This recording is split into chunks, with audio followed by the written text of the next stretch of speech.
आनंदा दी पुरी नूं अजे छड्डिया ते जिहड़े पहाड़ी लोकां ने कसमां खाधियां सी वादे कीते सी भुल गए ते कलगी वाले पातशाह दे नाल जिहड़े बहादुर ने की गल वैरी दा घेरा वेख के किते गोडे टेक दिते नहीं खालसा जी रख विखाउण वाले संसार दे उत्ते विरले होया करदे ने ते जिन्हां दी बहुत गिनती होवे ओ कदे मैदाने जंग विच फतेह नहीं जे पा सकदे।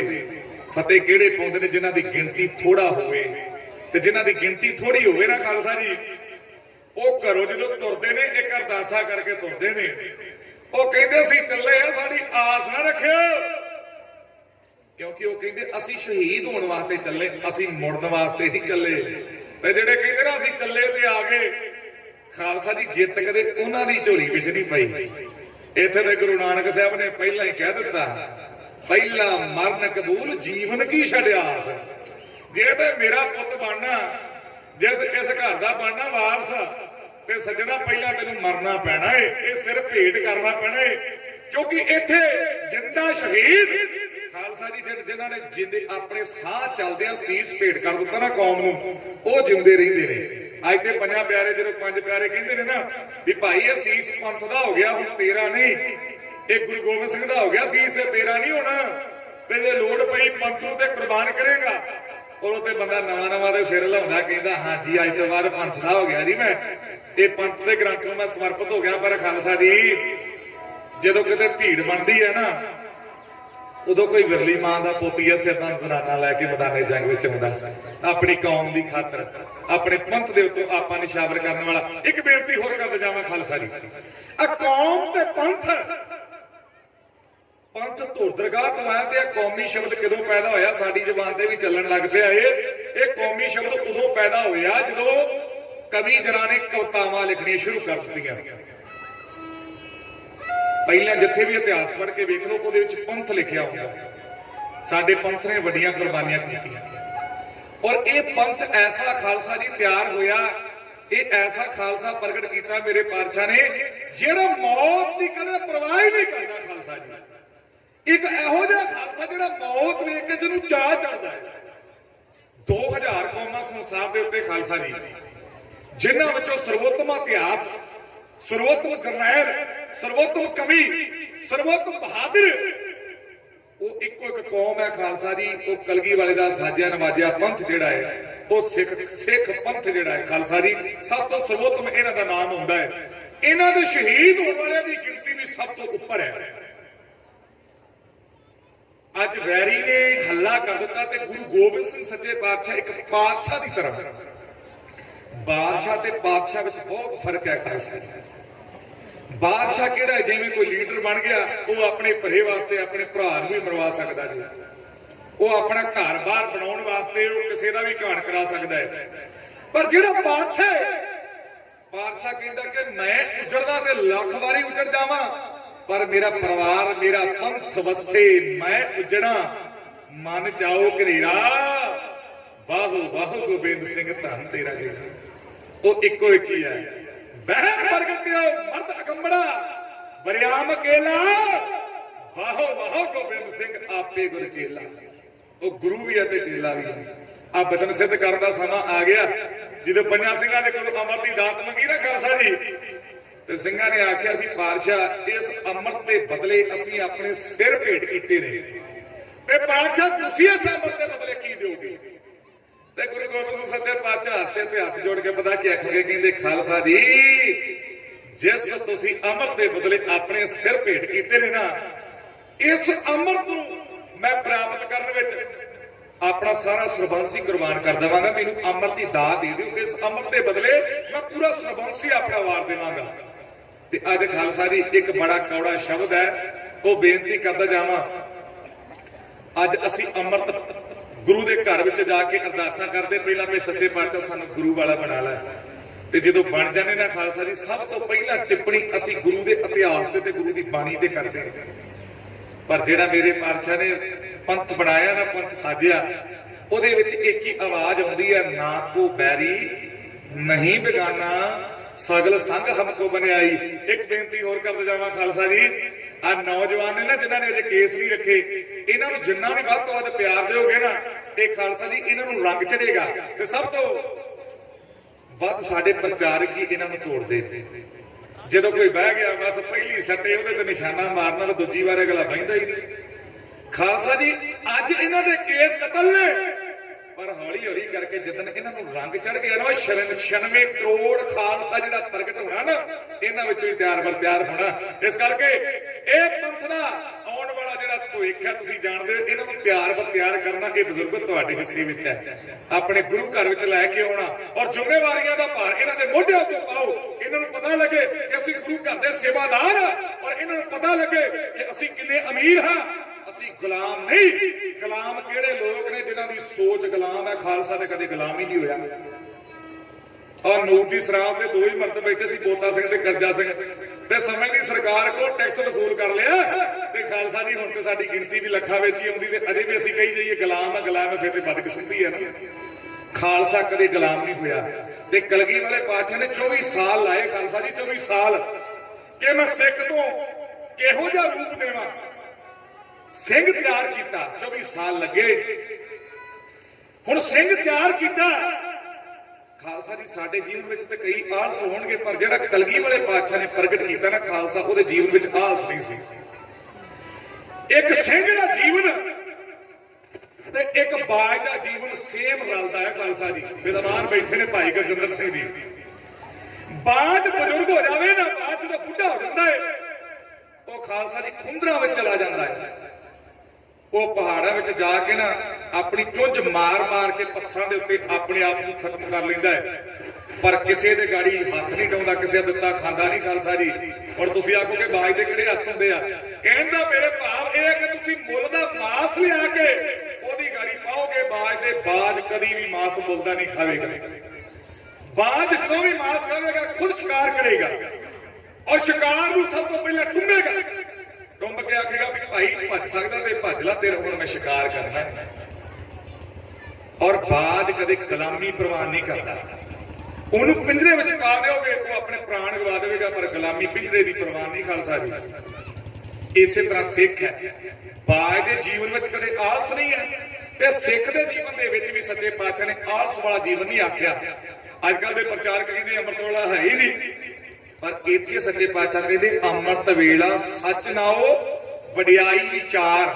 ਅੰਮ੍ਰਿਤ ਵੇਲੇ ਉੱਠ, ਅੰਮ੍ਰਿਤ ਵੇਲੇ ਨੂੰ ਸਾਂਭ। ਸਭ ਤੋਂ ਪਹਿਲਾਂ ਕੀ ਕਰਨਾ? ਉੱਠ ਪ੍ਰਭਾਤੇ, ਉੱਠ ਪ੍ਰਭਾਤੇ, ਅੰਮ੍ਰਿਤ ਵੇਲੇ ਪ੍ਰਭਾਤ ਵੇਲੇ ਉੱਠ, ਇਸ਼ਨਾਨ ਕਰ। ਇਸ਼ਨਾਨ ਕਰਨ ਤੋਂ ਬਾਅਦ ਆਪਣੇ ਕੇਸਾਂ ਦੇ ਵਿੱਚ ਕੰਘਾ ਕਰ, ਕੰਘਾ ਕਰਨ ਤੋਂ ਬਾਅਦ ਦਸਤਾਰ ਸਜਾ ਸਿਰ ਦੇ ਉੱਤੇ, ਫਿਰ ਤਿਆਰ ਬਰ ਹੋ ਕੇ ਅਰਦਾਸਾਂ ਕਰ। ਅਰਦਾਸਾਂ ਕਰ, ਜਦੋਂ ਅਰਦਾਸਾਂ ਕਰ ਲਵੇ ਨਾ ਫਿਰ ਚੌਕੜਾ ਮਾਰ, ਫਿਰ ਬਿਰਤੀ ਇਕਾਗਰ ਕਰਕੇ ਨਿਤਨੇਮ ਕਰ। ਨਿਤਨੇਮ ਦਾ ਭਾਵ ਨਿਤ ਦਾ ਤੇਰਾ ਨੇਮ ਹੈ, ਉਸ ਗੁਰੂ ਦਾ ਸ਼ੁਕਰਾਨਾ ਕਰਨਾ ਜਿਹਦੇ ਦਿੱਤੇ ਸਾਹ ਤੈਨੂੰ ਆ ਤੂੰ ਲੈ ਰਿਹਾ, ਉਹਦਾ ਸ਼ੁਕਰਾਨਾ ਕਰਨਾ ਹੈ।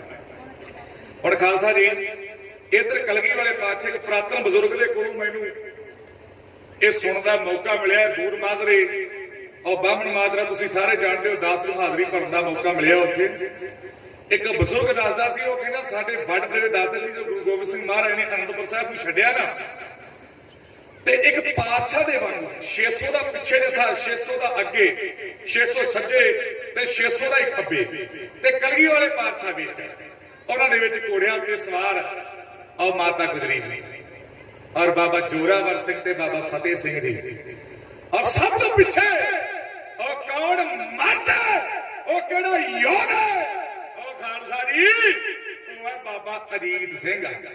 ਹੁਣ ਤੁਸੀਂ ਆਖੋਗੇ ਵੀ ਨਾਮ ਤੇ ਬਹਾਦਰਾਂ ਵਾਲਾ ਤਾਂ ਸਭ ਤੋਂ ਪਿੱਛੇ। ਕਲਗੀ ਵਾਲੇ ਪਾਤਸ਼ਾਹ ਕਹਿੰਦੇ ਨੇ ਮੇਰੇ ਖਾਲਸੇ ਦੇ ਉੱਤੇ ਕੋਈ ਹਿੱਕ ਉੱਤੇ ਵਾਰ ਨਹੀਂ ਕਰ ਸਕਦਾ। ਖਾਲਸੇ ਦੇ ਜਦੋਂ ਵੀ ਕੋਈ ਵਾਰ ਕਰਦਾ ਉਹਦੀ ਪਿੱਠ ਉੱਤੇ ਵਾਰ ਕਰਦਾ। ਖਾਲਸਾ ਜੀ ਸਾਨੂੰ ਪਹਿਲਾਂ ਆਪਣੇ ਗਲ ਨਾਲ ਲਾਇਆ ਜਾਂਦਾ ਹੈ, ਪਹਿਲਾਂ ਪਿਆਰ ਦਿੰਦੇ ਨੇ, ਉਹਨਾਂ ਤੋਂ ਬਾਅਦ ਛਾਤੀ ਨਾਲ ਲਾ ਕੇ ਸਾਡੀ ਪਿੱਠ ਉੱਤੇ ਵਾਰ ਕਰਦੇ ਨੇ। ਸਾਹਮਣੇ ਵਾਰ ਕਰਨ ਦੀ ਯੁੱਧ ਨਹੀਂ ਕਿਸੇ ਦੀ ਪੈਂਦੀ। ਹੁਣ ਖਾਲਸਾ ਜੀ ਸਭ ਤੋਂ ਪਿੱਛੇ ਬਾਬਾ ਅਜੀਤ ਸਿੰਘ। ਇਹ ਨਾਮ ਦੇ ਵਿੱਚ ਕਿੰਨੀ ਬਰਕਤ ਹੈ ਖਾਲਸਾ ਜੀ। ਆ ਭੰਗਾਣੀ ਦਾ ਯੁੱਧ ਲੜਿਆ ਤੇ ਆਣ ਕੇ ਸਿੱਖਾਂ ਨੇ ਬੇਨਤੀ ਕੀਤੀ, ਕਹਿੰਦੇ ਪਾਤਸ਼ਾਹ ਆਪ ਜੀਆਂ ਦੇ ਗ੍ਰਹਿ ਵਿਖੇ ਸਾਹਿਬਜ਼ਾਦਾ ਆਇਆ, ਉਹਦਾ ਨਾਮ ਕੀ ਰੱਖਣਾ? ਸੱਚੇ ਪਾਤਸ਼ਾਹ ਕਹਿੰਦੇ ਅਜੀਤ। ਅਜੀਤ ਭਾਵ ਕਿ ਨਾਂ ਜਿੱਤਿਆ ਜਾਣ ਵਾਲਾ ਸੂਰਮਾ। ਐਵੇਂ ਥੋੜਾ ਅਜੀਤ ਸਿੰਘ ਕਹਿੰਦਾ ਨਾਮ ਹੈ ਅਜੀਤ ਮੇਰਾ, ਜੀਤਾ ਨਹੀਂ ਜਾਊਂਗਾ, ਜੀਤਾ ਗਿਆ ਤਾਂ ਫਿਰ ਵਾਪਸ ਨਹੀਂ ਆਊਂਗਾ। ਕੱਲਾ ਨਾਂ ਦਾ ਹੀ ਨਹੀਂ, ਕੁਝ ਕਰਨਾ ਵੀ ਜਾਣਦਾ ਏ। ਤੇ ਕਈ ਤੇ ਉਹ ਨਾਂ ਤੇ ਅੱਜ ਵੀ ਕਈਆਂ ਨੇ ਲਿਖਾਏ ਨੇ, ਪਰ ਉਹ ਕਰ ਕੁਝ ਨਹੀਂ ਸਕਦੇ। ਇੱਥੇ ਗੱਲਾਂ ਵਾਲੇ ਬਹੁਤ ਨੇ, ਪਰ ਕਰਨ ਵਾਲਿਆਂ ਦੀ ਗਿਣਤੀ ਥੋੜੀ ਹੈ। ਖਾਲਸਾ ਜੀ ਕਹਿੰਦਾ ਗੱਲਾਂ ਨਾਲ ਨਾ ਮੁਸ਼ਕਲ ਹੱਲ ਹੋਵਣ, ਬਾਜੂਆਂ ਵਿੱਚ ਵੀ ਚਾਰ ਹੋਵੇ, ਬੰਦਾ ਸੋਝ ਵਰਖਦਾ ਹੋਵੇ, ਪੱਕਾ ਭਾਵੇਂ ਸਾਧ ਤੇ ਭਾਵੇਂ ਚਾਰ ਹੋਵੇ, ਇਕੱਠੇ ਵਾਲਿਆ ਕੋਈ ਨਹੀਂ ਜਿੱਤ ਸਕਦਾ। ਜਿਹਦੀ ਵਾਹਿਗੁਰੂ ਦੇ ਹੱਥ ਡੋਰ ਹੋਵੇ, ਜਿਹਦੇ ਸਿਰ ਉੱਤੇ ਕਲਗੀ ਵਾਲੇ ਪਾਤਸ਼ਾਹ ਦਾ ਹੱਥ ਹੋਵੇ, ਜਿਹਦੇ ਸਿਰ ਦੇ ਉੱਤੇ ਪੰਥ ਦੇ ਗ੍ਰੰਥ ਦੀ ਛਾਇਆ ਹੋਵੇ, ਖਾਲਸਾ ਜੀ ਉਹਨੂੰ ਕੋਈ ਮਾਰ ਨਹੀਂ ਸਕਦਾ, ਨਾ ਉਹਨੂੰ ਕੋਈ ਖਤਮ ਕਰ ਸਕਦਾ ਤੇ ਨਾ ਕੋਈ ਉਹਨੂੰ ਹਰਾ ਸਕਦਾ ਹੈ। ਕਿਉਂਕਿ ਜਿਹਦੀ ਜ਼ਬਾਨ ਤੇ ਫਤਿਹ ਆ ਜਾਵੇ ਨਾ, ਉਹਦੇ ਰੋਮ ਰੋਮ ਵਿੱਚ ਫਤਿਹ ਰਚ ਜਾਂਦੀ ਹੈ। ਤੇ ਖਾਲਸਾ ਜੀ ਅਸੀਂ ਤੇ ਫਤਿਹ ਬੁਲਾਉਣ ਲੱਗੇ ਵੀ ਬੜਾ ਪਰਹੇਜ਼ ਕਰਦੇ ਅੱਜ ਕੱਲ। ਆ ਨਾਮ ਦੇ ਵਿੱਚ ਕਿੰਨੀ ਬਰਕਤ ਹੈ। ਦੂਸਰਾ ਜੰਗ ਲੜਦੇ ਪਏ ਤੇ ਮਸੰਦਾ ਨੇ ਆ ਕੇ ਬੇਨਤੀ ਕੀਤੀ, ਪਾਤਸ਼ਾਹ ਆਪ ਜੀਆਂ ਦੇ ਗ੍ਰਹਿ ਵਿਖੇ ਸਾਹਿਬਜ਼ਾਦਾ ਆਇਆ। ਤੇ ਮਸੰਦ ਪਤਾ ਕੀ ਕਹਿੰਦੇ, ਮਹਾਰਾਜ ਇਹ ਜ਼ਾਲਮ ਲੋਕ ਬੜੇ ਜੁਝਾਰੂ ਨੇ। ਸੱਚੇ ਪਾਤਸ਼ਾਹ ਕਹਿੰਦੇ ਕੋਈ ਗੱਲ ਨਹੀਂ, ਇਹਨਾਂ ਜੁਝਾਰੂਆਂ ਦਾ ਮੁਕਾਬਲਾ ਅੱਜ ਜੁਝਾਰ ਸਿੰਘ ਕਰੇਗਾ। ਆ ਬਾਬਾ ਜੁਝਾਰ ਸਿੰਘ, ਬਾਬਾ ਅਜੀਤ ਸਿੰਘ ਵੱਡਾ ਤੇ ਬਾਬਾ ਜੁਝਾਰ ਸਿੰਘ। ਹੁਣ ਖਾਲਸਾ ਜੀ ਫਿਰ ਸਮਾਂ ਪਿਆ, ਜੰਗ ਕਰਦੇ ਨੇ। ਇਧਰ ਫਿਰ ਮਸੰਦ ਬੇਨਤੀ ਕਰਦੇ ਨੇ, ਕਹਿੰਦੇ ਪਾਤਸ਼ਾਹ ਆਪ ਜੀ ਦੇ ਗ੍ਰਹਿ ਵਿਖੇ ਸਾਹਿਬਜ਼ਾਦਾ ਆਇਆ। ਤੇ ਨਾਲ ਦੀ ਨਾਲ ਮਸੰਦ ਪਤਾ ਬੇਨਤੀ ਪਤਾ ਕੀ ਕਰਦੇ ਨੇ, ਕਹਿੰਦੇ ਜੀ ਜ਼ਾਲਮ ਲੋਕ ਬੜੇ ਜ਼ੋਰਾਵਰ ਹੋ ਗਏ ਨੇ, ਇਹਨਾਂ ਦਾ ਕੋਈ ਮੁਕਾਬਲਾ ਕਰੇਗਾ ਆ ਕੇ। ਸੱਚੇ ਪਾਤਸ਼ਾਹ ਕਹਿੰਦੇ ਹਾਂ ਸਾਡਾ ਪੁੱਤਰ ਜ਼ੋਰਾਵਰ ਸਿੰਘ ਕਰੇਗਾ। ਸਤਿਨਾਮ ਸ੍ਰੀ ਵਾਹਿਗੁਰੂ। ਫਿਰ ਸਮਾਂ ਬਣਿਆ, ਘਰ ਦੇ ਚੌਥਾ ਪੁੱਤਰ ਆਇਆ। ਖਾਲਸਾ ਜੋ ਪ੍ਰਗਟ ਹੋਇਆ ਨਾ ਚੌਥਾ ਪੁੱਤਰ, ਮਸੰਦਾ ਨੇ ਫਿਰ ਬੇਨਤੀ ਕੀਤੀ, ਪਾਤਸ਼ਾਹ ਇਹ ਜ਼ੁਲਮ ਦੇ ਭਾਂਬੜ ਬਲਦੇ ਪਏ ਨੇ, ਇਹਨਾਂ ਉੱਤੇ ਕੋਈ ਫਤਿਹ ਵੀ ਪਾਵੇਗਾ। ਗੁਰੂ ਗੋਬਿੰਦ ਸਿੰਘ ਸੱਚੇ ਪਾਤਸ਼ਾਹ ਮੇਰਾ ਦੇ ਘਰ ਵਿੱਚ ਆਏ, ਹੱਸ ਕੇ ਆਖਣ ਲੱਗੇ, ਕਹਿੰਦੇ ਹਾਂ ਸਾਡਾ ਛੋਟਾ ਪੁੱਤਰ ਫਤਿਹ ਸਿੰਘ ਆਪਣੇ ਪ੍ਰਾਣਾਂ ਦੀ ਆਹੂਤੀ ਦੇ ਕੇ ਇਹ ਬਲਦੇ ਹੋਏ ਭਾਂਬੜਾਂ ਨੂੰ ਸ਼ਾਂਤ ਕਰੇਗਾ, ਇਹਨਾਂ ਉੱਤੇ ਫਤਿਹ ਪਾਵੇਗਾ। ਸਤਿਨਾਮ ਸ੍ਰੀ ਵਾਹਿਗੁਰੂ। ਇੰਨੀਆਂ ਵੱਡੀਆਂ ਵੱਡੀਆਂ ਬਰਕਤਾਂ। ਉਹ ਦਾਦਾ ਕਹਿੰਦਾ ਬਾਬਾ ਅਜੀਤ ਸਿੰਘ ਆ ਸਭ ਤੋਂ ਪਿੱਛੇ ਹੈ, ਕਿਉਂਕਿ ਵੈਰੀ ਨੇ ਪਿੱਛੋਂ ਹੱਲਾ ਕਰਨਾ ਸੀ। ਉਸ ਹੱਲੇ ਨੂੰ ਰੋਕਣ ਵਾਸਤੇ ਗੁਰੂ ਗੋਬਿੰਦ ਸਿੰਘ ਸੱਚੇ ਪਾਤਸ਼ਾਹ ਨੇ ਬਾਬਾ ਅਜੀਤ ਸਿੰਘ ਦੀ ਡਿਊਟੀ ਲਾਈ। ਉਹਦੇ ਨਾਲ ਉਹ ਰੰਗਰੇਟਾ ਸੂਰਮਾ ਜਿਹੜਾ ਗੁਰੂ ਤੇਗ ਬਹਾਦਰ ਸੱਚੇ ਪਾਤਸ਼ਾਹ ਦਾ ਸੀਸ ਲੈ ਕੇ ਆਇਆ ਸੀ। ਔਰ ਖਾਲਸਾ ਜੀ ਇਹ ਉਹ ਭਾਈ ਜੈਤਾ ਏ ਜਿਹਨੂੰ ਵੱਡੀਆਂ ਬਖਸ਼ਿਸ਼ਾਂ ਮਹਾਰਾਜ ਨੇ ਦਿੱਤੀਆਂ, ਵੱਡੀਆਂ ਬਰਕਤਾਂ ਕੀਤੀਆਂ। ਔਰ ਇਸ ਜੀਵਨ ਸਿੰਘ ਨੂੰ ਇੰਨਾ ਮਾਣ ਸਨਮਾਨ ਮਿਲਿਆ, ਕਹਿੰਦੇ ਨਗਾਰੇ ਉੱਤੇ ਚੋਟ ਲਾਉਣ ਵਾਲਾ ਨਗਾਰਚੀ ਵੀ ਪਹਿਲਾਂ ਇਹ ਹੈ ਜਿਹਨੇ ਨਗਾਰੇ ਉੱਤੇ ਚੋਟ ਲਾਈ। ਜਦੋਂ ਆਨੰਦ ਚੰਦ ਨਗਾਰਾ ਲੈ ਕੇ ਆਇਆ ਨਾ ਤੇ ਭਰੇ ਦਰਬਾਰ ਸੱਚੇ ਪਾਤਸ਼ਾਹ ਕਹਿੰਦੇ ਉੱਠੋ ਬਹਾਦਰ ਨਗਾਰੇ ਉੱਤੇ ਚੋਟ ਲਾਓ। ਤੇ ਸਮੇਂ ਦੀ ਸਰਕਾਰ ਦਾ ਇੰਨਾ ਜ਼ੋਰ ਸੀ, ਇੰਨਾ ਦਬਾਅ ਸੀ, ਕਹਿੰਦੇ ਨਾ ਤੇ ਘੋੜੇ ਉੱਤੇ ਕੋਈ ਸਵਾਰੀ ਕਰ ਸਕਦਾ ਸੀ, ਨਾ ਕੋਈ ਨਵੇਂ ਕੱਪੜੇ ਪਾ ਸਕਦਾ ਸੀ, ਨਾ ਕੋਈ ਢੋਲਕੀਆਂ ਛੜੇ ਵਜਾ ਕੇ ਕੀਰਤਨ ਕਰ ਸਕਦਾ ਸੀ। ਮਸੰਦ ਤੇ ਕਹਿੰਦੇ ਸੀ ਭੋਰੇ ਪੁੱਟ ਲੋ, ਪਰ ਕਲਗੀ ਵਾਲੇ ਪਾਤਸ਼ਾਹ ਕਹਿੰਦੇ ਭੋਰਿਆਂ ਵਿੱਚ ਬਹਿਣ ਵਾਲਾ ਪੰਥ ਨਹੀਂ, ਇਹ ਤੇ ਪ੍ਰਗਟ ਹੈ, ਇਹ ਤੇ ਸੰਸਾਰ ਦੇ ਉੱਤੇ ਰਾਜ ਕਰਨ ਵਾਸਤੇ ਆਇਆ, ਭੋਰਿਆਂ ਵਿੱਚ ਵੜਨ ਵਾਸਤੇ ਨਹੀਂ ਆਇਆ। ਆਨੰਦ ਚੰਦ ਜੀ ਸਮੇਂ ਦੀ ਸਰਕਾਰ ਕਹਿੰਦੀ ਹੈ ਕਿ ਢੋਲਕੀਆਂ ਛੜੇ ਨਹੀਂ ਵੱਜਣ ਦੇਣੇ, ਹੁਣ ਨਗਾਰਾ ਵੱਜੇਗਾ। 1 ਸਾਲ ਦੇ ਬਾਅਦ ਆਨੰਦ ਚੰਦ ਨਗਾਰਾ ਤਿਆਰ ਕਰਕੇ ਲਿਆ। ਸੱਚੇ ਪਾਤਸ਼ਾਹ ਕਹਿੰਦੇ ਨਗਾਰੇ ਤੇ ਚੋਟ ਲਾਓ, ਉੱਠੇ ਕੋਈ ਨਾ। ਸੱਚੇ ਪਾਤਸ਼ਾਹ ਨੇ ਬਚਨ ਕੀਤਾ, ਕਹਿੰਦੇ ਉਹ ਜੀਵਨ ਸਿੰਘਾ ਉਹ ਜਿੱਥੇ ਮੌਤ ਦਾ ਭੈ ਸੀ ਉੱਥੇ ਪਰਵਾਹ ਨਹੀਂ ਕੀਤੀ, ਉਹ ਬਹਿ ਕੇ ਗੁਰੂ ਨਾਨਕ ਦੇ ਦਰਬਾਰ ਅਜੇ ਵੀ ਵਿਚਾਰਾ ਕਰਦਾ, ਲਾਲ ਗਾਰੇ ਤੇ ਚੋਟ। ਹੱਥ ਜੋੜੇ ਕਹਿੰਦਾ ਪਾਤਸ਼ਾਹ ਮੈਂ ਤੇ ਤੁਹਾਡੇ ਹੁਕਮ ਦੀ ਉਡੀਕ ਕਰਦਾ ਸੀ। ਨਗਾਰੇ ਉੱਤੇ ਚੋਟ ਲਾਈ ਉਸ ਮਰਦ ਨੇ, ਨਗਾਰੇ ਉੱਤੇ ਇਸ ਮਰਦ ਦੀ ਡਿਊਟੀ ਹੈ। ਬਾਬਾ ਅਜੀਤ ਸਿੰਘ ਦੇ ਨਾਲ ਵੈਰੀ ਦਾ ਮੁਕਾਬਲਾ ਕਰਦਾ ਪਿਆ ਹੈ। ਲਓ ਜੀ ਜੰਗ ਕਰਦੇ ਕਰਦੇ ਯੁੱਧ ਕਰਦੇ ਹੁਣ ਖਾਲਸਾ ਜੀ ਪਰਿਵਾਰ ਤੁਸੀਂ ਜਾਣਦੇ ਹੋ 3 ਹਿੱਸਿਆਂ ਵਿੱਚ ਵੰਡਿਆ ਜਾਂਦਾ ਹੈ। ਇਹ ਤੋਂ ਅਗਾਹ ਜਿਵੇਂ ਜਿਵੇਂ ਗਏ ਨੇ 6 ਤੇ 7 ਪੋਹ ਦੀ ਵਿਚਲੀ ਰਾਤ ਤੁਸੀਂ ਜਾਣਦੇ ਹੋ, ਸਾਰੀ ਰਾਤ ਜੰਗ ਹੁੰਦਾ ਰਿਹਾ। ਇਧਰ ਮਾਤਾ ਸੁੰਦਰੀ ਜੀ ਔਰ ਭਾਈ ਮਨੀ ਸਿੰਘ ਤੇ ਉਹ ਗੁਰੂ ਕੇ ਸਿੰਘ ਉਹਨਾਂ ਦਿੱਲੀ ਵੱਲ ਤੁਰ ਪਏ ਤੇ ਛੋਟੇ ਸਾਹਿਬਜ਼ਾਦੇ ਬਾਬਾ ਜ਼ੋਰਾਵਰ ਸਿੰਘ ਜੀ ਤੇ ਬਾਬਾ ਫਤਿਹ ਸਿੰਘ ਜੀ ਔਰ ਮਾਤਾ ਗੁਜਰੀ ਉਹ ਕੰਮੋ ਮਾਸ਼ਕੀ ਦੀ ਝੁੱਗੀ ਵੱਲ ਨੂੰ।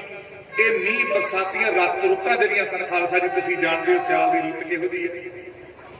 ਇੱਥੋਂ ਪਰਿਵਾਰ ਖੇਰੂ ਹੁੰਦਾ ਹੈ। ਔਰ ਜੰਗ ਕਰਦਿਆਂ ਭਾਈ ਉਦੇ ਸਿੰਘ ਦੇ ਹਜ਼ਾਰਾਂ ਫੱਟ ਲੱਗੇ ਖਾਲਸਾ ਜੀ। ਇਹ ਉਦੇ ਸਿੰਘ ਉਹ ਹੈ ਜਿਹੜਾ ਕੇਸਰੀ ਚੰਦ ਦਾ ਸਿਰ ਵੱਢ ਕੇ ਸੱਚੇ ਪਾਤਸ਼ਾਹ ਦੇ ਚਰਨਾਂ ਵਿੱਚ ਭੇਟ ਕਰਦਾ। ਅੱਜ ਤੇ ਬੰਦਾ ਜੇ ਕਿਧਰੋਂ ਕੋਈ ਪੱਖਾ ਵੀ ਚੜਾਉਂਦਾ ਤੇ ਤਾਂ ਵੀ ਕਹਿੰਦਾ ਲੋਕਾਂ ਨੂੰ ਪਤਾ ਲੱਗੇ ਮੈਂ ਪੱਖਾ ਚੜਾਇਆ। ਇਧਰ ਕੇਸਰੀ ਚੰਦ ਦਾ ਸਿਰ ਵੱਢ ਕੇ ਲਿਆਉਣ ਵਾਲਾ ਪਤਾ ਕੀ ਕਹਿੰਦਾ ਉਦੇ ਸਿੰਘ, ਕਹਿੰਦਾ ਮਹਾਰਾਜ ਇਹ ਤੇ ਆਪ ਜੀਆਂ ਨੇ ਕਿਰਪਾ ਕੀਤੀ, ਦਾਸ ਕਿੱਥੋਂ ਕਰਨ ਜੋਗਾ ਸੀ, ਇਹ ਤੇ ਤਰਸ ਕਰ ਲਿਆ ਆਪ ਜੀਆਂ ਨੇ। ਆਪ ਜੀ ਕਿਰਪਾ ਕਰੋ ਤੇ ਕੀੜੀ ਵੀ ਹਾਥੀ ਨੂੰ ਸੁੱਟ ਸਕਦੀ ਹੈ। ਦਾਸ ਤੇ ਸਿਰਫ ਆਪ ਦੇ ਇਸ਼ਾਰੇ ਦਾ ਵਜ੍ਹਾ ਸੀ, ਕਿਰਪਾ ਆਪ ਜੀ ਦੀ ਕਿਰਪਾ, ਆਪ ਜੀ ਦੀ ਕਲਾ ਵਰਤੀ ਹੈ।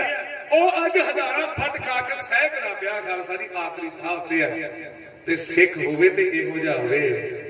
ਅਰਦਾਸ ਕਰੇ ਪਾਤਸ਼ਾਹ ਮੇਰਾ ਆਖਰੀ ਸਾਹ ਵੀ ਤੇਰਾ ਪਾਤਸ਼ਾਹ ਤੇਰੇ ਚਰਨਾਂ ਵਿੱਚ ਭੇਟ ਹੈ। ਮੈਂ ਰੋਮ ਤੋਂ ਪਾਤਸ਼ਾਹ ਤੇਰਾ ਹਾਂ ਔਰ ਤੇਰਾ ਰਹਾ। ਮੈਂ ਜਿੰਨੇ ਵੀ ਜਨਮ ਲਵਾਂ ਪਾਤਸ਼ਾਹ ਤੇਰੇ ਚਰਨਾਂ ਵਿੱਚ ਨਿਵਾਸ ਕਰਾਂ। ਇਹੋ ਜਿਹਾ ਸਿੱਖ ਹੋਣਾ ਚਾਹੀਦਾ। ਲਓ ਜੀ ਇੱਧਰ ਕਲਗੀ ਵਾਲਾ ਪਾਤਸ਼ਾਹ ਵੈਰੀ ਦਾ ਮੁਕਾਬਲਾ ਕਰਦੇ ਹੋ, ਜੰਗ ਯੁੱਧ ਕਰਦੇ ਉਹ ਸਰਸਾ ਦੇ ਕੰਢੇ ਚਲੇ ਗਏ। ਇੱਧਰ ਬਾਬਾ ਅਜੀਤ ਸਿੰਘ ਘੇਰੇ ਵਿੱਚ ਹੈ। ਕਲਗੀ ਵਾਲੇ ਪਾਤਸ਼ਾਹ ਕਹਿੰਦੇ ਜੀਵਨ ਸਿੰਘਾ ਸਾਡਾ ਵੱਡਾ ਸਾਹਿਬਜ਼ਾਦਾ ਘੇਰੇ ਵਿੱਚ ਹੈ, ਘੇਰਾ ਤੋੜ ਕੇ ਆਓ। ਇਹ ਰੰਗਰੇਟਾ ਸੂਰਮਾ ਘੋੜੇ ਤੇ ਸਵਾਰ ਹੋਇਆ, ਲਗਾਮ ਮੂੰਹ ਵਿੱਚ ਪਾਈ, 2 ਤਲਵਾਰਾਂ ਚਲਾਉਂਦਾ ਖਾਲਸਾ ਜੀ, 2 ਬੰਦੂਕਾਂ ਵੀ ਚਲਾਉਂਦਾ ਸੀ, ਨਾਗਰੀ ਤੇ ਬਾਗੜੀ। ਇਹ ਜੰਗੀ ਕਰਤਬ ਕਰਦਾ ਕਰਦਾ ਘੇਰਾ ਤੋੜਿਆ, ਘੇਰਾ ਤੋੜ ਕੇ ਆਖਿਆ ਅਜੀਤ ਸਿੰਘ ਜੀ ਤੁਸੀਂ ਪਿਤਾ ਜੀ ਦੇ ਕੋਲ ਜਾਓ, ਅਸੀਂ ਮਹਿਕ ਢਾ ਕੇ ਮੁਕਾਬਲਾ ਕਰਾਂਗੇ ਇਹਨਾਂ ਵੈਰੀਆਂ ਦਾ। ਉਹ ਭਾਈ ਜੈਤਾ ਬਾਬਾ ਜੀਵਨ ਸਿੰਘ ਵੈਰੀ ਦਾ ਮੁਕਾਬਲਾ ਕਰਦਾ, ਇਧਰ ਅਜੀਤ ਸਿੰਘ ਕਲਗੀ ਵਾਲੇ ਪਾਤਸ਼ਾਹ ਦੇ ਕੋਲ ਪਹੁੰਚਦਾ, ਇਧਰ ਦਇਆ ਸਿੰਘ ਕਲਗੀ ਵਾਲੇ ਪਾਤਸ਼ਾਹ ਔਰ ਕਾਠਾ ਸਿੰਘ ਵਰਗੇ ਬਹਾਦਰ ਸੂਰਮੇ ਹੱਥ ਜੋੜੇ ਸਾਰੇ ਕਲਗੀ ਵਾਲੇ ਪਾਤਸ਼ਾਹ ਵੱਲ ਵੇਖਦੇ ਨੇ। ਅੱਜ ਨੂਰ ਅਲਾਪ ਸੱਚੇ ਪਾਤਸ਼ਾਹ ਮੁਖ ਵਿੱਚੋਂ ਕੀ ਅਲਾਪਦੇ ਨੇ, ਨੇਤਰ ਮੁੰਦੇ ਜਦੋਂ ਨੇਤਰ ਖੁੱਲੇ ਤਾਂ ਸਾਰਿਆਂ ਦੇ ਵੇਖੇ ਨਾ ਸਿੰਘ ਖਲੋਤੇ ਨੇ। ਸੱਚੇ ਪਾਤਸ਼ਾਹ ਕਹਿੰਦੇ ਦਇਆ ਸਿੰਘ ਜੀ ਸਾਨੂੰ ਭੁੱਖ ਲੱਗੀ ਆ, ਸਾਨੂੰ ਪਿਆਸ ਲੱਗੀ ਆ। ਦਇਆ ਸਿੰਘ ਆਖਦਾ ਕਹਿੰਦਾ ਪਾਤਸ਼ਾਹ ਲੱਖਾਂ ਵੈਰੀ ਚੜ ਕੇ ਆਇਆ, ਇਸ ਟਾਈਮ ਕਿਹੜੀ ਭੁੱਖ ਕਿਹੜੀ ਪਿਆਸ। ਸੱਚੇ ਪਾਤਸ਼ਾਹ ਕਹਿੰਦੇ ਉਹ ਦਇਆ ਸਿੰਘਾ ਇਸ ਟਾਈਮ ਆਸਾ ਦੇ ਵਾਰ ਦਾ ਕੀਰਤਨ ਹੁੰਦਾ ਸੀ ਅਨੰਦਪੁਰ ਸਾਹਿਬ ਦੀ ਧਰਤੀ ਉੱਤੇ, ਸਾਨੂੰ ਆਸਾ ਦੇ ਵਾਰ ਦੇ ਕੀਰਤਨ ਦੀ ਭੁੱਖ ਹੈ ਤੇ ਧੁਨਾਂ ਦੀ ਪਿਆਸ ਹੈ। ਸੱਚੇ ਪਾਤਸ਼ਾਹ ਸਾਡੇ ਕੋਲ ਕੋਈ ਰਾਗਾ ਸਿੰਘ ਨਹੀਂ, ਨਾ ਸਾਡੇ ਕੋਲ ਸਾਜ਼ ਹੈ, ਫਿਰ ਪਾਤਸ਼ਾਹ ਕੀਰਤਨ ਕਿਵੇਂ ਕਰਾਂਗੇ। ਸੱਚੇ ਪਾਤਸ਼ਾਹ ਕਹਿੰਦੇ ਕੀ ਹੋਇਆ, ਸਾਜ਼ ਦੀ ਆਵਾਜ਼ ਤੇ ਹੈ, ਸੰਸਾਰ ਯਾਦ ਕਰੇਗਾ ਕਿ ਗੋਬਿੰਦ ਸਿੰਘ ਦੇ ਸਿੰਘਾਂ ਨੇ ਔਰ ਗੋਬਿੰਦ ਸਿੰਘ ਨੇ ਭਾਵੇਂ ਲੱਖਾਂ ਵੈਰੀ ਚੜ ਕੇ ਆਏ ਨੇ ਪਰ ਅੰਮ੍ਰਿਤ ਵੇਲਾ ਨਹੀਂ ਛੱਡਿਆ, ਆਪਣੇ ਗੁਰੂ ਦਾ ਪੱਲਾ ਨਹੀਂ ਛੱਡਿਆ। ਔਰ ਖਾਲਸਾ ਜੀ ਜਿਹੜੇ ਜੁੜੇ ਨਹੀਂ ਮੁੱਲ ਉਹਨਾਂ ਦਾ ਪੈਂਦਾ, ਟੁੱਟਿਆਂ ਦਾ ਕੋਈ ਮੁੱਲ ਨਹੀਂ ਜੇ ਪੈਂਦਾ। ਸੀਤਲ ਸਾਹਿਬ ਲਿਖਦੇ ਨੇ, ਕਹਿੰਦੇ ਸੀਤਲ ਕਾ ਬਗੀਚੇ ਅੰਦਰ ਕੀ ਜੀਵਨ ਹੈ ਫੁੱਲਦਾ, ਕੱਲ ਟਾਹਣੀ ਤੇ ਖੜਿਆ ਫਿਰਦਾ ਤੇ ਅੱਜ ਕਦਮਾਂ ਵਿੱਚ ਰੁੱਝਦਾ। ਸੀਤਲ ਸਾਹਿਬ ਕਹਿੰਦੇ ਨੇ ਜਿੰਨਾ ਚਿਰ ਟਾਹਣੀ ਦੇ ਨਾਲ ਫੁੱਲ ਲੱਗਾ ਹੋਵੇ ਨਾ ਉਹ ਮਹਿਕਦਾ ਹੈ, ਉਹ ਖਿੜਦਾ ਹੈ, ਤੇ ਜਦੋਂ ਟਾਹਣੀ ਦੇ ਨਾਲ ਟੁੱਟ ਜਾਵੇ ਪੈਰਾਂ ਵਿੱਚ ਰੁੱਝ ਜਾਂਦਾ। ਤੇ ਸਿੱਖ ਦਾ ਜੀਵਨ ਕੈਸਾ ਹੈ, ਸਿੱਖ ਕਿਦੋਂ ਮਹਿਕਦਾ ਹੈ, ਕਿਦੋਂ ਤੇਜ ਮਿਲਦਾ, ਕਿਦੋਂ ਪ੍ਰਤਾਪ ਮਿਲਦਾ ਹੈ, ਕਿਦੋਂ ਤਾਕਤਾਂ ਮਿਲਦੀਆਂ ਨੇ। ਖਾਲਸਾ ਜੀ ਤੋਂ ਬਾਣੀ ਤੇ ਬਾਣੇ ਨਾਲ ਜੁੜਿਆ ਹੋਵੇ, ਤੇ ਜਦੋਂ ਬਾਣੀ ਤੇ ਬਾਣੇ ਨਾਲ ਟੁੱਟ ਜਾਵੇ ਨਾ ਫਿਰ ਸੱਚੇ ਪਾਤਸ਼ਾਹ ਰੁੱਲਦਾ ਏ, ਫਿਰ ਬਾਦਸ਼ਾਹ ਨਹੀਂ ਬਣਦਾ ਉਹ। ਸਾਧ ਸੰਗਤ ਜੀ ਇੱਥੇ ਜੁੜਨ ਵਾਲਿਆਂ ਦਾ ਮੁੱਲ ਪਿਆ, ਟੁੱਟਣ ਵਾਲਿਆਂ ਦਾ ਕੋਈ ਮੁੱਲ ਨਹੀਂ ਪਿਆ। ਹੁਣ ਇੱਧਰ ਸੱਚੇ ਪਾਤਸ਼ਾਹ ਕਹਿੰਦੇ ਨੇ ਇੱਥੇ ਆਸਾ ਦੀ ਵਾਰ ਦਾ ਕੀਰਤਨ ਕੀਤਾ ਜਾਵੇ। ਲਓ ਜੀ ਬਾਬਾ ਅਜੀਤ ਸਿੰਘ ਆਇਆ, ਇੱਕ ਢਾਹ ਕੇ ਵੈਰੀ ਦਾ ਮੁਕਾਬਲਾ ਕਰਦੇ, ਕਹਿੰਦਾ ਜ਼ਾਲਮਾਂ ਨੂੰ ਅੰਗਾਰ ਕੇ ਲਲਕਾਰ ਕੇ, ਕਹਿੰਦਾ ਜਿੰਨਾ ਚਿਰ ਮੇਰੇ ਅੰਦਰ ਸਾਹ ਚੱਲਦੇ ਨੇ ਨਾ ਕੋਈ ਆਸਾ ਦੇ ਵਾਰ ਦੇ ਕੀਰਤਨ ਦੇ ਵਿੱਚ ਅਲੰਕੜਾ ਨਹੀਂ ਪਾ ਸਕਦਾ। ਸਾਡੇ ਬਾਪੂ ਕੀਰਤਨ ਕਰਦਾ ਕੋਈ ਰੋਕ ਦੇਵੇ, ਹੋਵੇ ਪੁੱਤ ਤੇ ਇਹੋ ਜਿਹਾ ਹੋਵੇ। ਖਾਲਸਾ ਜੀ ਅੱਜ ਤੇ ਬਾਪੂ ਕਿਤੇ 20 ਦਿਨ ਮੰਜੇ ਤੇ ਪੈ ਜਾਣਾ, 21ਵੇਂ ਦਿਨ ਪਤਾ ਕੀ ਕਹਿੰਦੇ ਨੇ, ਕਹਿੰਦੇ ਬਾਬੇ ਨੂੰ ਕਦੇ ਆਸ਼ਰਮ ਸੀ ਛੱਡਾ, ਹੁਣ ਇਹਦਾ ਫਾਇਦਾ ਤਾਂ ਕੋਈ ਵੀ ਨਹੀਂ ਘਰ ਦੇ ਵਿੱਚ, ਪਰ ਪੁੱਤ ਹੋਵੇ ਤੇ ਇਹੋ ਜਿਹਾ ਜਿਹੜਾ ਆਖਿਆ ਜਿੰਨਾ ਚਿਰ ਮੇਰੇ ਅੰਦਰ ਸਾਹ ਚੱਲਦੇ ਨੇ ਮੇਰੇ ਬਾਪੂ ਵੱਲ ਕੋਈ ਵੇਖ ਕੇ ਵਿਖਾਵੇ। ਹੁਣ ਹਿੱਕ ਢਾਹ ਕੇ ਲੜਿਆ ਮਰਦ। ਇਹ ਆਸਾ ਦੀ ਵਾਰ ਦਾ ਕੀਰਤਨ ਦਾ ਪਿਆ ਭੋਗ, ਜਦੋਂ ਪਿਆ ਨਾ ਭੋਗ ਅਰਦਾਸਾ ਕੀਤਾ ਤੇ ਦਇਆ ਸਿੰਘ ਨੇ ਹੱਥ ਜੋੜ ਕੇ ਪਤਾ ਕੀ ਆਖਿਆ, ਕਹਿੰਦਾ ਪਾਤਸ਼ਾਹ ਇਹ ਆਸਾ ਦੀ ਵਾਰ ਦਾ ਕੀਰਤਨ ਕੋਈ ਜ਼ਰੂਰੀ ਸੀ, 250 ਸਿੰਘ ਸ਼ਹੀਦ ਹੋ ਗਿਆ। ਸੱਚੇ ਪਾਤਸ਼ਾਹ ਹੱਸੇ, ਕਹਿੰਦਾ ਦਇਆ ਸਿੰਘਾ ਇਹ ਆਸਾ ਦੀ ਵਾਰ ਦਾ ਕੀਰਤਨ 2.5 ਕਰਦੇ ਆ, 250 ਸਿੰਘ ਸ਼ਹੀਦ ਹੋਇਆ, ਉਹ ਮੇਰੇ ਬੱਚੇ ਦੇ ਤੂੰ ਵੀ ਸ਼ਹੀਦ ਹੋ ਜਾਂਦਾ, ਸਾਡਾ ਵੀ ਜਿਸਮ ਲੇਖੇ ਲੱਗ ਜਾਂਦਾ। ਇਹ ਆਸਾ ਦੀ ਵਾਰ ਦਾ ਕੀਰਤਨ ਸਾਨੂੰ ਤਾਂ ਵੀ ਨਹੀਂ ਸੀ ਮਹਿੰਗਾ ਪੈਣਾ। ਆਖੋ ਸਤਨਾਮ ਸ਼੍ਰੀ ਵਾਹਿਗੁਰੂ। ਉਹ ਗੁਰੂ ਨੇ ਇੰਨੀਆਂ ਮੁਸੀਬਤਾਂ ਦੇ ਵਿੱਚ ਵੀ ਕਿਉਂ ਨਿਤਨੇਮ ਕੀਤਾ ਖਾਲਸਾ ਜੀ, ਆਪਣੇ ਖਾਲਸੇ ਨੂੰ ਦੱਸਣ ਵਾਸਤੇ, ਆਪਣੇ ਪੁੱਤਰਾਂ ਨੂੰ ਦੱਸਣ ਵਾਸਤੇ ਕਿ ਚਾਹੇ ਮੁਸੀਬਤਾਂ ਆ ਜਾਣ, ਚਾਹੇ ਦੁੱਖਾਂ ਦੇ ਪਹਾੜ ਢਹਿ ਜਾਣ, ਪਰ ਕਦੇ ਆਪਣੇ ਗੁਰੂ ਦਾ ਪੱਲਾ ਨਾ ਛੱਡੀ। ਜਿੱਦਣ ਪੱਲਾ ਛੱਡ ਦਿੱਤਾ ਤੂੰ ਰੁੱਲ ਜਾਵੇਂਗਾ ਮੇਰੇ ਬੱਚਿਆ। ਔਰ ਕਲਗੀ ਵਾਲੇ ਪਾਤਸ਼ਾਹ ਇਧਰ ਅਗਾਂਹ ਨੂੰ ਤੁਰਨ ਲੱਗੇ ਨੇ ਤੇ ਸਰਸਾ ਦੇ ਵਿੱਚੋਂ ਇੱਕ ਆਵਾਜ਼ ਆਉਂਦੀ ਹੈ। ਆਵਾਜ਼ ਕੀ ਆਉਂਦੀ ਹੈ, ਕਹਿੰਦੀ ਸੰਸਾਰ ਦੇ ਮਾਲਕਾ ਮੈਂ ਸੁਣਿਆ ਕਿ ਤੇਰੇ ਵਰਗਾ ਦਾਨੀ ਡੁੱਬਦੇ ਧਰਮ ਨੂੰ ਬਚਾਉਣ ਦੀ ਲੋੜ ਪਈ ਨਾ, ਤੂੰ ਬਾਪੂ ਕੁਰਬਾਨ ਕਰ ਦਿੱਤਾ, ਆਪਣੀ ਮਾਂ ਦਾ ਸਿਰ ਨੰਗਾ ਕਾ ਲਿਆ, ਪਰ ਹਜ਼ਾਰਾਂ ਮਾਵਾਂ ਦੇ ਸਿਰ ਢੱਕ ਦਿੱਤੇ। ਤੂੰ ਆਪ ਯਤੀਮ ਹੋ ਗਿਆ, ਪਰ ਲੱਖਾਂ ਮਾਵਾਂ ਦੇ ਪੁੱਤਰ ਯਤੀਮ ਹੋਣ ਤੋਂ ਬਚਾ ਲੈ। ਤੇ ਬਾਦਸ਼ਾਹ ਮੈਨੂੰ ਦਾਨ ਵਿੱਚ ਕੀ ਦੇ ਕੇ ਜਾਓਗੇ। ਤੇ ਸਰਸਾ ਨੂੰ ਜਵਾਬ ਸੱਚੇ ਪਾਤਸ਼ਾਹ ਦਾ ਇਹ